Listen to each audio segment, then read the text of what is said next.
Hello friends, मेरे YouTube channel English वे में आप सभी का स्वागत है। तो चलिए शुरू करते हैं आज की स्टोरी, जिसका टाइटल है द 3 सन्स ऑफ फॉर्चून। यानी इसका मतलब हो गया 3 बेटे, 3 सन्स ऑफ फॉर्चून। यानी फॉर्चून का मतलब हो गया भाग्य, तो इसका मतलब हो गया भाग्य के 3 बेटे। तो फॉर्चून का मतलब भाग्य भी होता है और इसका मतलब या तो सफलता या फिर धन भी इसका मतलब हो सकता है। तो हम इसे स्टोरी के अकॉर्डिंग, सेंटेंस के अकॉर्डिंग समझते हैं। तो इसका टाइटल का मतलब हो गया कि भाग्य के 3 बेटे। तो चलिए जानते हैं story. Once upon a time, तो इसका मतलब हो गया एक समय की बात है। 3 brothers left home to seek their fortune। एक समय की बात है, 3 भाई लेफ्ट होम, यानी कि 3 भाइयों ने लेफ्ट होम, घर को छोड़ दिया, टू सीक यानी ढूंढने के लिए, देयर फॉर्चून अपना भाग्य।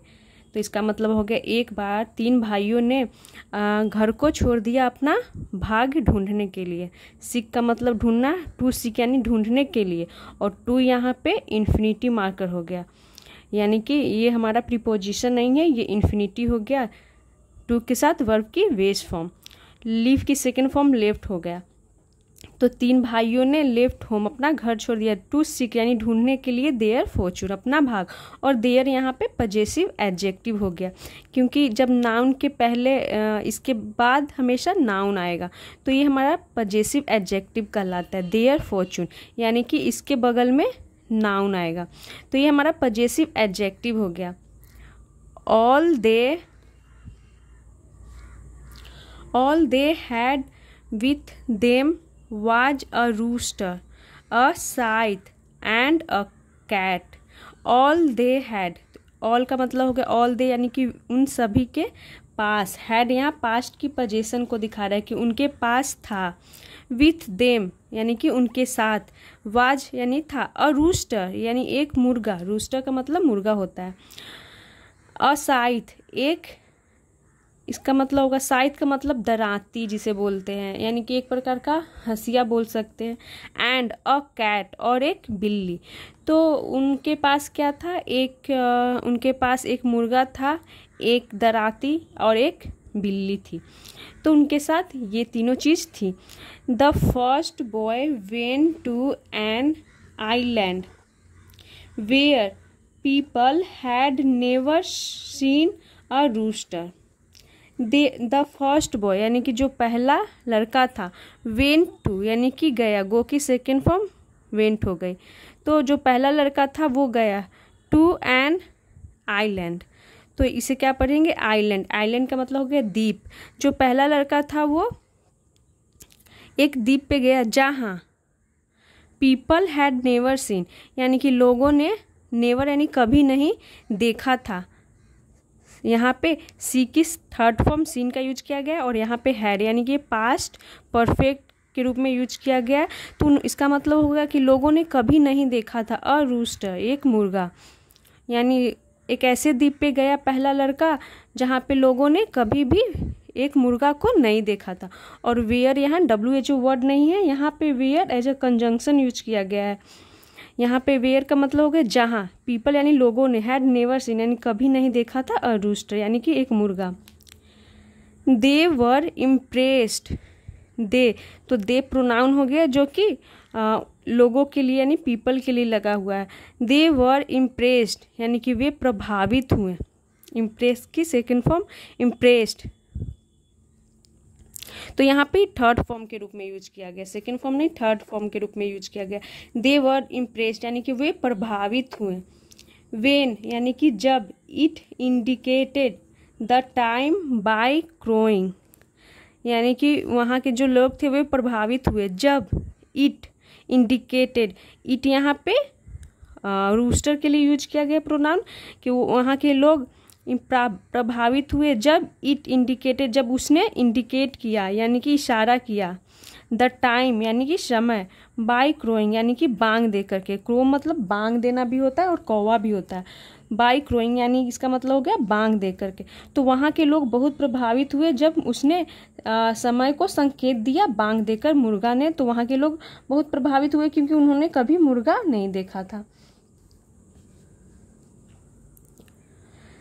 The villagers gave the boy a bag of gold for the rooster, यानी द विलेजर्स जो गांव वाले थे, विलेजर्स का मतलब हो गया गांव वाले, गेव यानी दिए, द बॉय उस लड़के को, अ बैग एक थैला, ऑफ गोल्ड यानी सोने का एक थैला दिए, फॉर द रूस्टर यानी कि उस मुर्गे के बदले।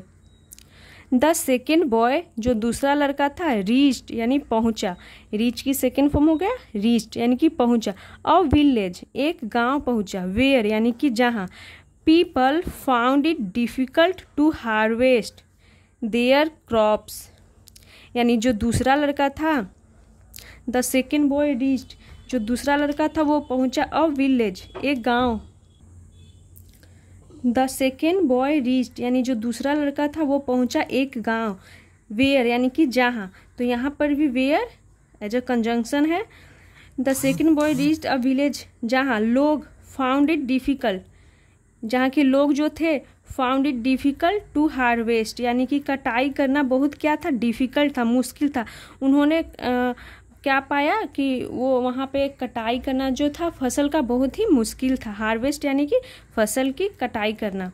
तो जो दूसरा लड़का था वो ऐसे जगह जहाँ गया जहाँ पे कटाई करना बहुत ही मुश्किल था, देयर क्रॉप्स उनके फसलों को काटना मुश्किल था, as they had never seen a साइथ,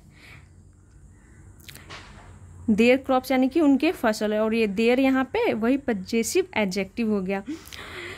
एज क्योंकि, दे यानी कि वे, यहाँ पे दे का मतलब हो गया कि वे यानी कि प्रोनाउन हो गया, गांव वालों के लिए यूज किया गया है, जो जहाँ पे जो दूसरा लड़का गया वहाँ के लोगों के लिए यूज किया गया है दे, क्योंकि दे हैड नेवर सीन यानी कि उन्होंने, नेवर कभी नहीं, सी की से थर्ड फॉर्म के रूप में यूज किया गया है, यानी कि उन्होंने कभी नहीं देखा था, सी यानी देखना, उसकी थर्ड फॉर्म सीन हो गई।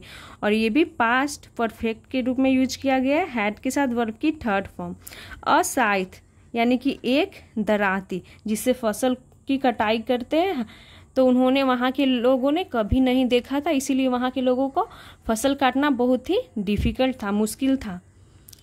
He showed them, he showed यानी कि उसने दिखाया, सो की सेकेंड फॉर्म शोड, और ही प्रोनाउन उस लड़के के लिए यूज किया गया है, देम यानी कि उन्हें, गांव वालों को, हाउ यानी कि कैसे, they could use, he showed them यानी कि उसने दिखाया, हाउ यानी कैसे, दे कुड यूज यानी कि वे कैसे यूज कर सकते थे, कैन की सेकेंड, कैन की पास्ट हो गई कुड, यूज यानी कि इस्तेमाल करना, तो उसने दिखाया कि कैसे, दे कुड यूज यानी कि वे कैसे यूज कर सकते थे, इस्तेमाल कर सकते थे, इट यानी कि उस दराती की बात हो रही है, टू हार्वेस्ट यानी कि कटाई करने के लिए, देयर क्रॉप्स अपने फसलों को, एंड और, they bought it for a bag of silver, and they bought और उन्होंने, बाउट बाई की सेकेंड फॉर्म हो गई बाउट, उन्होंने खरीदा,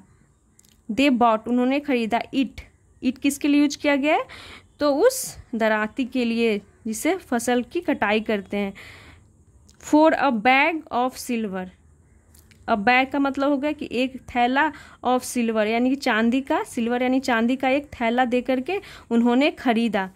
द थर्ड बॉय यानी जो तीसरा लड़का था, अराइव्ड यानी पहुंचा, एट अ प्लेस एक जगह, ओवररन विथ माइस यानी जो तीसरा लड़का था थर्ड बॉय वो पहुंचा एक जगह पे, ओवररन विथ माइस, तो माउस का प्लूरल फॉर्म माइस होता है, यानी कि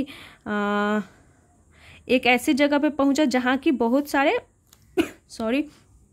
चूहे थे, तो माइस का मतलब हो गया चूहे। द पीपल यानी कि लोग, there had never seen a cat before यानी कि लोग, देयर यानी कि वहाँ के लोग, हैड नेवर सीन यानी कभी नहीं देखा था, अ कैट एक बिल्ली को, बिफोर यानी पहले, तो ये भी सेंटेंस हो गई पास्ट परफेक्ट की, हैड के साथ वर्ब की थर्ड फॉर्म, तो वहाँ के लोग कभी नहीं बिल्ली को पहले देखा था, यहाँ तक हो गया। जो तीसरा लड़का गया ऐसे जगह पे जहाँ वहाँ पे लोगों ने कभी भी बिल्ली को पहले नहीं देखा था।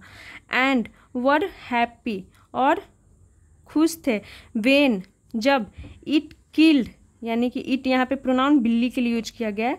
इट किल्ड यानी कि उसने मार दिया, ऑल द माइस यानी कि सभी चूहों को। हाउएवर, हालांकि, दे वर स्केयर्ड, दे वर स्केयर्ड यानी कि वे, हाउएवर का मतलब हो गया हालांकि, दे वर स्केयर्ड यानी कि वे डरे थे, वेन यानी कि वे डर गए थे, जब, दे हर्ड उन्होंने सुना, यानी कि गांव वालों के लिए यहाँ पे दे प्रोनाउन यूज किया गया है। दे हर्ड उन्होंने सुना, द कैट म्यू यानी बिल्ली का म्यू जब उन्होंने सुना तो वो डर गए थे। तो वो तो खुश थे कि बिल्ली तो पहले कभी नहीं उन लोगों ने देखा था, लेकिन जब बिल्ली ने चूहों को मार दिया तो वो खुश थे, लेकिन वो डर भी गए जब बिल्ली ने म्याऊ, जब उन्होंने बिल्ली का म्याऊ सुना। अब वाइज मैन, एक बुद्धिमान आदमी, फ्रॉम द विलेज यानी गांव का एक बुद्धिमान आदमी, आस्क्ड द कैट यानी कि बिल्ली से पूछा, it if it would leave the island. तो वो क्या पूछा, यानी उसने, द विलेज आस्क्ड यानी कि जो wise man from the village यानी जो गांव का बुद्धिमान आदमी था उसने कहा, द कैट बिल्ली से, if it would leave the island यानी उसने क्या पूछा कि लीव यानी कि छोड़ने के लिए, द आइलैंड को यानी कि उस आइलैंड को, उसने द्वीप को उसने छोड़ने के लिए कहा, यानी कि उस जगह से जाने के लिए कहा बिल्ली को। बट लेकिन, इट म्यूड इंस्टेड, लेकिन इट म्यूड यानी कि इट बिल्ली के लिए यूज किया गया है, इट म्यूड उसने म्यूट किया, इंस्टेड यानी बजाय। And they thought it said no. तो देखिए क्या हुआ कि एक वाइज मैन ने, उस गांव के एक वाइज मैन ने पूछा इस बिल्ली को कि क्या वो इस आइलैंड को छोड़ करके जाने के लिए, लेकिन बिल्ली ने क्या, बिल्ली म्यूड करती है, इंस्टेड यानी बजाय, यानी कुछ और के बजाय बिल्ली क्या बोलती है, म्यूड। एंड दे थॉट, और दे यानी कि गांव वालों के लिए यहाँ पे दे यूज किया गया है। दे थॉट उन्होंने सोचा, थिंक की सेकेंड फॉर्म थॉट हो गई, उन्होंने सोचा। इट सेड यानी कि इसने कहा, से की सेकेंड फॉर्म सेड हो गई, इसने कहा नो यानी कि नहीं। तो बिल्ली म्यू करती है तो सबको लगता है कि इसने कहा नो यानी कि नहीं। सो इसीलिए दे डिसाइडेड उन्होंने तय किया, निर्णय लिया, to destroy the place, destroy का मतलब हो गया बर्बाद करना, टू डिस्ट्रॉय यानी बर्बाद करने के लिए, द प्लेस यानी उस स्थान को। And get rid of the cat, और गेट रीड, तो गेट रीड का मतलब होता है छुटकारा पाना, ऑफ द कैट यानी कि बिल्ली से। तो वो क्या डिसाइड करते हैं कि इस बिल्ली से छुटकारा पाने के लिए, किस जगह को बर्बाद कर देने के लिए और बिल्ली से छुटकारा पाने के लिए।